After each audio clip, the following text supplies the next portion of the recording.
Mi nombre es Alejandro Rodríguez Pelayo, soy licenciado en Pedagogía, egresado de la Universidad UGMX Campus Oaxaca. Tengo una maestría en Educación, igual por esta universidad, UGMX Campus Oaxaca. Y actualmente, desde que terminé la licenciatura, estoy laborando aquí en la Universidad UGMX. Llevo ya 5 años, 3 meses, laborando en los puestos desde promotor del área de difusión, encargado, y ahorita tengo la jefatura del Departamento de Experiencia Universitaria.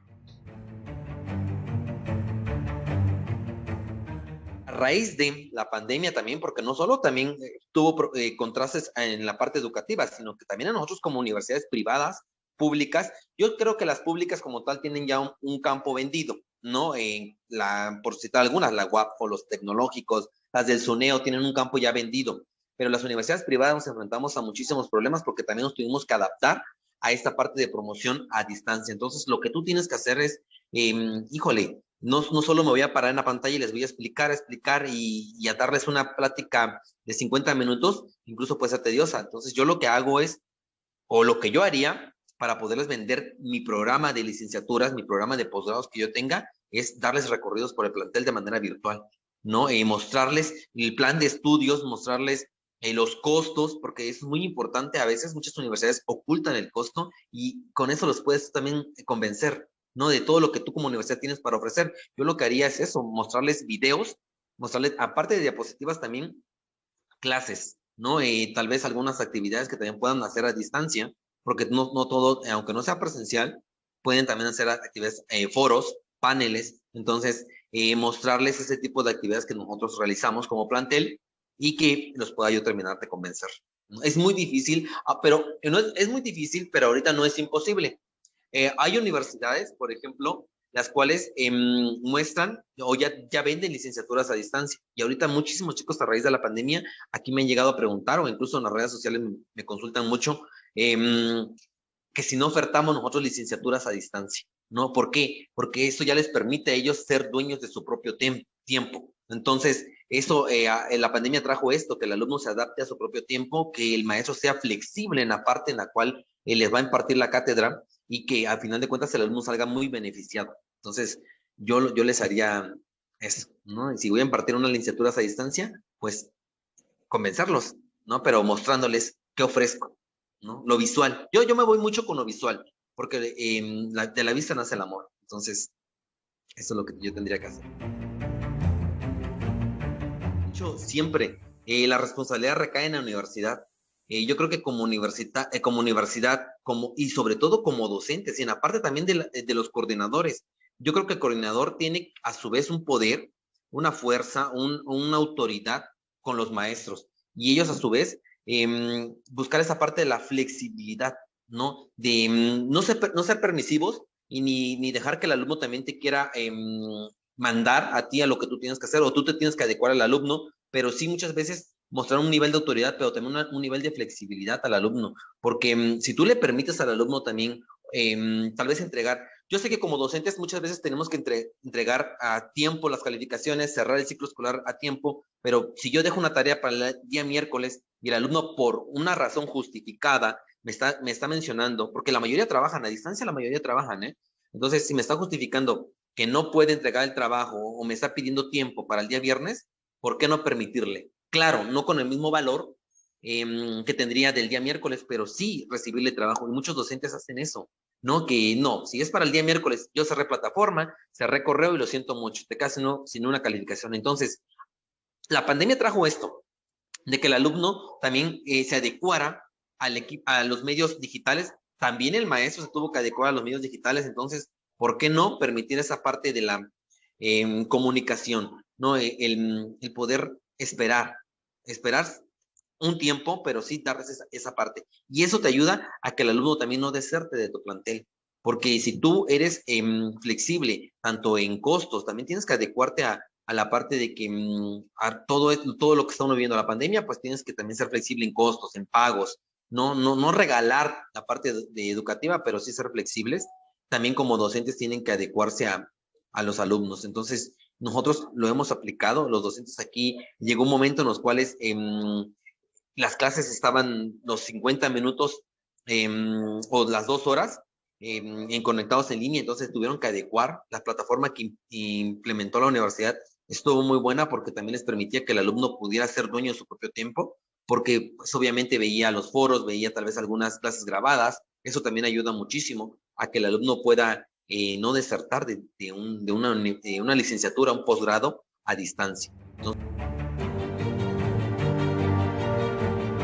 yo estudié el posgrado, lo inicié en presencial, un semestre y los otros 3 semestres los terminé en línea, pero teníamos esa parte que aunque fuera un nivel de posgrado, obviamente había más responsabilidad, pero también se nos dificultaba en el momento de que teníamos que conectarnos a cierta hora y muchos venían viajando, muchos venían del trabajo, pero esa parte de la parte humana que nos tocó de los docentes nos permitían, bueno, está bien, conéctate media hora, conéctate una hora después, pero con la responsabilidad de que nos vamos a conectar y a dar lo mejor, no a dar el 100. Entonces eso nos ayudó y de todos los que iniciamos, de los 20 que iniciamos, los 20 terminamos el posgrado y ninguno se fue. Entonces, yo creo que esa es una parte que nos ayuda muchísimo.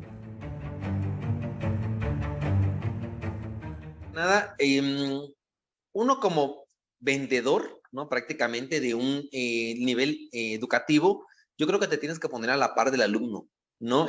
Ponerte en el contexto del alumno, porque a veces, muchas veces me ha pasado incluso, y a lo largo de estos 5 años agarras muchísima experiencia, de que cuando tú llegas a un bachillerato o incluso a una feria profesiográfica y tú le hablas con términos muy profesionales, muy rígidos, o tu forma de contactarlos a ellos es muy estricta, muy directa, muchas veces no los acaparas. Entonces, si tú te pones a la par al lenguaje de ellos o a la edad de ellos y buscas términos, les comentas vivencias de las cuales tenemos en la universidad, todas las actividades que realizamos, los costos que manejamos. Nosotros somos dos de las últimas universidades las cuales manejan un costo accesible a los bolsillos. Entonces, les platicamos todo el sistema de becas que manejamos, los procesos de titulación que también tenemos. Lo que hago y con lo que yo los acaparo es ofrecerles una visita a plantel guiada, sin compromiso. Incluso les proporciono exámenes de orientación vocacional, test de orientación vocacional, igual sin ningún costo a los alumnos que estén interesados, y ahí mismo los incorporo a una clase muestra, ¿no? De la carrera que ellos tengan interés o las carreras que ellos tengan interés. Les llevo con entrevistas con su coordinador, les brindamos el recorrido en el plantel. Sobre todo eso me ha ayudado muchísimo, los recorridos que yo, por ejemplo, vienen a pedirme información y yo los veo indecisos por alguna carrera. Yo lo que les digo, regáleme 5 minutos más y ¿qué les parece si les muestro mi plantel? Abro todas mis áreas, no importa si están cerradas, yo las pido las llaves, las aperturo y les llevo el recorrido. Y no me importa incluso si es la carrera o no. No, yo lo que hago es que ellos conozcan el plantel de un contexto general a lo particular, ¿no? Los llevo todo de manera general hasta su carrera que ellos quieren. Y cierro con la entrevista con el coordinador, ¿no? De los que yo veo que están muy indecisos o que ya han venido de 3, 4 universidades haciendo preguntas, haciendo entrevistas y yo los termino de convencer, ¿no? Entonces, sé que regresan, tarde o temprano regresan. Por ejemplo, al semestre, bueno, incluso al año, a ver, al semestre, mi matrícula más baja que yo he metido son 500 alumnos, la más baja. Me piden un límite de 100. A raíz de la pandemia, yo únicamente logré meter 500. El intersemestral, sí metimos casi como 220, mucho, mucho. Entonces, la matrícula obviamente baja, pero de esos 500, tengo solo 2 personas en mi departamento. Míos, yo calculo que son 350 míos, que me han tocado a mí, que han venido conmigo a pedir informes. E incluso me ha tocado, y no es por halagarme, pero yo creo que sí es algo que yo mismo me tengo que reconocer, que hay personas que cuando yo les doy la información y vienen a inscribirse, te buscan y preguntan por ti, no porque quieren que tú mismo los atiendas o te hacen una cita y te piden directamente que tú seas quien los ingrese. Entonces, yo le calculo que en estos 5 años yo he metido, híjole, serían unos 1000 que hayan sido míos. Esos que ingresan o que yo he metido, yo le calculo que más o menos logran terminar un 70%, un 70%. El otro 30%, y yo he sido de las personas que ahorita, por ejemplo, una de las actividades nuevas que tenemos como departamento es darles un seguimiento, ¿no? Porque anteriormente era de los inscribimos y cada departamento tiene su propia función. Ahora mi departamento es inscríbelos, pero tú te vas a dar un seguimiento. Si el alumno en un primer semestre, en un segundo semestre, realiza una baja temporal, una baja definitiva, tú tienes que tener ese control del por qué se va o el por qué se quiere ir. Sea responsabilidad tuya, sea responsabilidad del maestro, sea el responsable del coordinador o sea la parte económica, ¿no? Familiar, económica. Entonces tú tienes que tener un control de por qué. Ahorita sí, por ejemplo, si me lo preguntaras o me lo preguntas en un semestre más, te puedo decir, ¿sabes qué? Ahorita que ya regresé a presencial, ya tengo el control y te puedo dar una estadística más concreta. Pero sí yo le calculo que un 70 sí termina. Porque he tenido control y contacto con alumnos en los cuales yo los ingreso, les doy la bienvenida y ahorita me van a ingresar, ¿no? Después de 4 años de carrera. Entonces, sí te puedo decir que un 70 más o menos.